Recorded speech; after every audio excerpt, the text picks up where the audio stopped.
Hello বন্ধুরা, আজকে আপনাদেরকে নিয়ে এসেছি কালিম্পংয়ের দুটি অফবিট প্লেস। আপনারা যদি কালিম্পং বা লাভা লালেগাঁওতে আপনারা ট্যুর করতে আসেন, তাহলে আপনাদেরকে অবশ্যই বলবো আজকে যে দুটি ভিউ পয়েন্ট আপনাদেরকে দেখাবো, এই দুটো ভিউ পয়েন্টে অবশ্যই আসবেন। এই দুটো ভিউ পয়েন্ট সম্পর্কে আপনারা বা এখানকার ট্যুরিস্টরা যারা যায় তারা কিন্তু অনেকেই জানে না।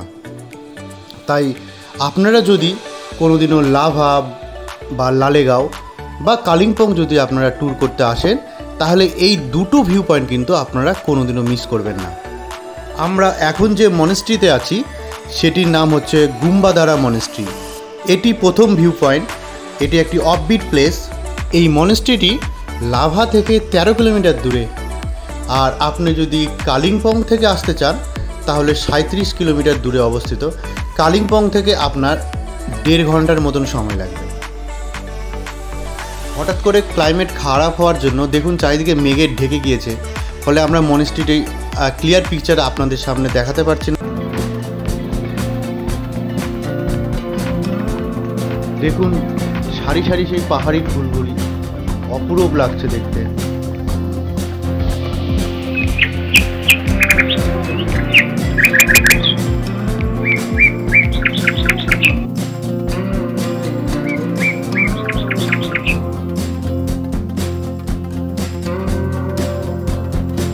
নেক্সট যে ভিউ পয়েন্টে আমরা আপনাদেরকে নিয়ে যাচ্ছি সেটির নাম হলো নকদানা বোটিং লেক।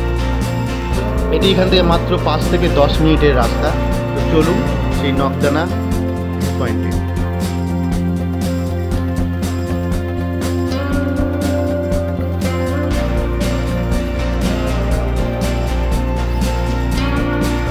এখানকার এন্ট্রি ফি পার হেড 20 টাকা করে, আর আপনি এখানে যদি বোটিং করেন, দেখুন আমরা এখন বোটিং করছি, তো তার জন্য পার হেড 70 টাকা করে লাগবে।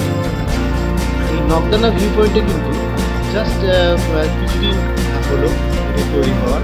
এটা কিন্তু কোনো ন্যাচারাল লেক না, এটা কিন্তু মানুষের দ্বারা তৈরি করা, কিন্তু তবুও এই জায়গাটি অপূরূপ সুন্দর। দেখুন চারিদিকে পাহাড়, চারিদিকে পাহাড়ের মাঝখানে এই লেকটি আছে। এই লেকটিতে বোটিং করে সত্যি খুব মজা। আপনারা অবশ্যই আসবেন।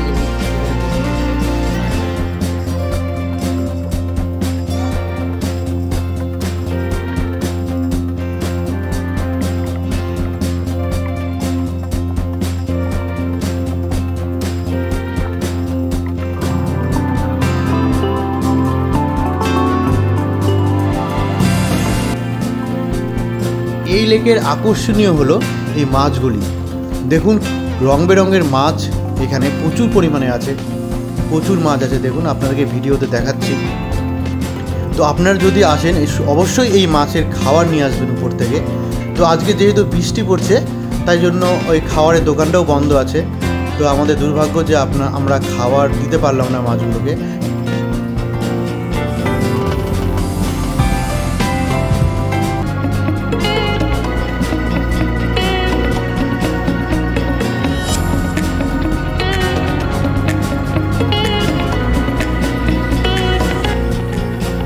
বন্ধুরা, আমাদের ভিডিওটি কেমন লাগলো অবশ্যই কমেন্ট বক্সে কমেন্ট দিয়ে জানাবেন। আর এই ধরনের ভিডিও যদি আপনারা দেখতে চান তাহলে আমাদের চ্যানেলকে অবশ্যই লাইক, শেয়ার অ্যান্ড সাবস্ক্রাইব করবেন। তো শেষ পর্যন্ত ভিডিওটি দেখার জন্য আপনাদেরকে ধন্যবাদ।